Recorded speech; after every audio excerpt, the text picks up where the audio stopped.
ایک اہم بات سن لیجئے اور اس بات پر غور و فکر کیجئے۔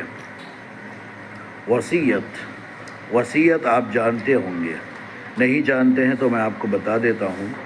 وصیت جو آدمی مرنے سے پہلے اپنی جائیداد کے تعلق سے یا دیگر چیزوں کے تعلق سے کرتا ہے، تو آپ کے پاس جو بھی پراپرٹی، جو بھی ملکیت آپ کی ہے، جو آپ اپنے مرنے سے پہلے وصیت کرتے ہیں، آپ کہتے ہیں فلاں رشتہ دار کے لیے اتنا، بیٹے کے لیے اتنا، بیٹی کے لیے اتنا، ساری چیزیں آپ تقسیم کر دیتے ہیں۔ لیکن آپ کو ایک بات معلوم ہونی چاہیے کہ وہ وصیت ایسی چیز ہے کہ اس میں ساروں کا حصہ ہوتا ہے۔ آپ کے بال بچوں کا بھی حصہ ہے، آپ کی بیوی کا بھی حصہ ہے، ہر ایک کا حصہ اس کے اندر موجود ہے۔